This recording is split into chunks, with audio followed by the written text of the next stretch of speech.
श्री स्वामी समर्थ सर्वांना. आजच्या ब्लॉगची सुरुवात होत आहे ऊस खाण्यापासून. माझी मम्मी आणि भाऊ बसलाय ऊस खायला आणि ते बघा आता तोडायचं काम चालू आहे त्यांचं. आता ही माझी मम्मी असं काहीतरी ऊस तोडते म्हटल्यावर काहीतरी कुटाणा नक्कीच करून घेणार, यात काही शंकाच नाही. आणि हे बघा केला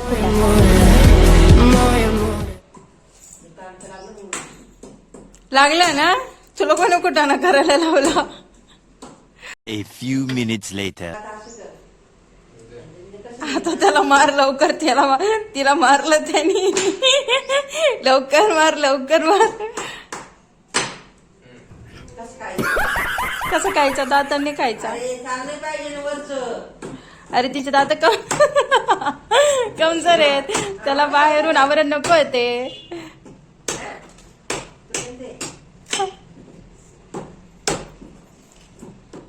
काय करायचं उसाच्या डोळ्याला जरा उसरा ऊस येतो. कोणाला लावायचं का मग आपण ऊस? इथं कुठं जरा माती पाहिजे. हे दोन कर ना. हे काय हा डोळा काय करायचं डोळ्याचं? इथून असं कापायचं गोल, असं लावून द्यायचं खाली. त्याला बरोबर येतो वर. लावायचं का मग आपण? पुढे आपल्याकडे लावूयात ना कुंडीत. कुठे कसं काय जवळ जवळ 3 इडियट्स ऊस खात आहे. आणि हा केलेला आहे आम्ही तिघांनी मिळून केलेला ऊस खाऊन केलेला कचरा. राडा आणि साखर करणार आता हे ऊस खाऊन. आता थोडंसं पोट भरलेलं आहे, पण तरी पण काहीतरी छान खाण्याची इच्छा आहे, म्हणून आपण करूयात काहीतरी. पण भाजी तर नाही आहे, काय करणार भाऊ? काहीतरी करूयात. त्याच्या भाजीची लावतो कांदो कांदो.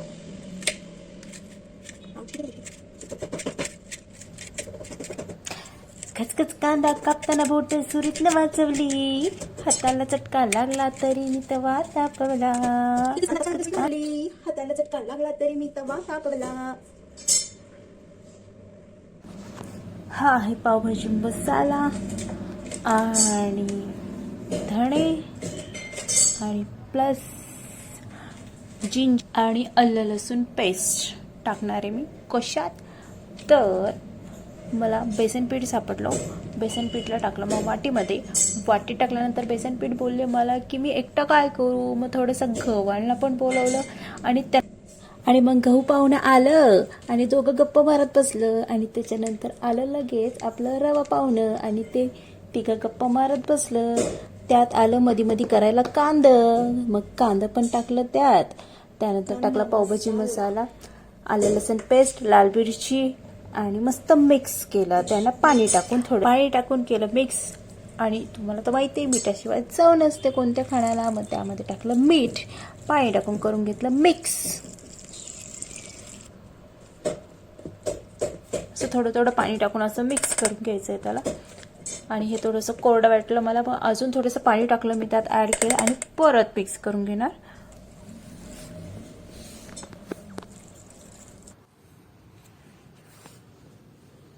आणि मग असं हे गर्र गर्र गर्र गर्र गर्र फिरवून घ्यायचं आणि असं पातळ मस्त बेटर तयार करून घ्यायचं. आणि मग गॅसवर तवा ठेवून घ्यायचा, तापवून घ्यायचा, त्यावर टाकायचं तेल आणि मग मस्त आपलं जे बॅटर तयार करून घेतले ते असं पळीने टाकून द्यायचं, असं पसरवायचं.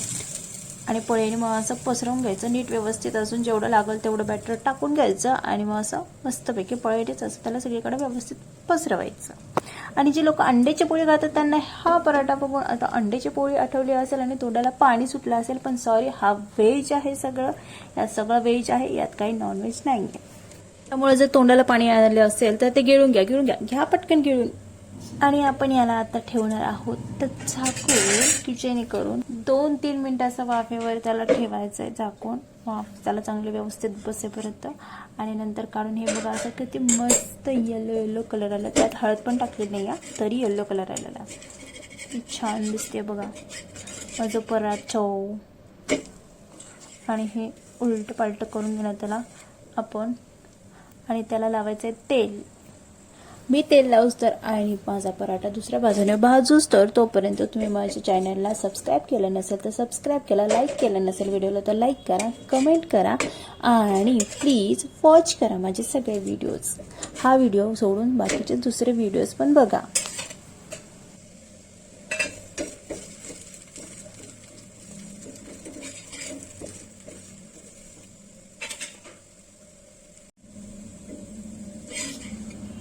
आणि अय्यो बघा की हो किती छान भाजलं आहे. आणि भाजलं आणि आता मी याला ताटात काढून घेते की हो. आणि हे घे त्याला ताटात काढून आणि हे मी खाणार आता. ये देखो हमारा पराठो. ये हे फ्रेंड्स, आओ खाने को पराठा.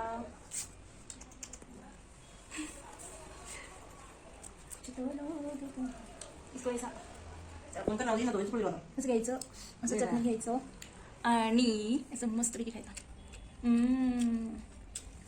मस्त.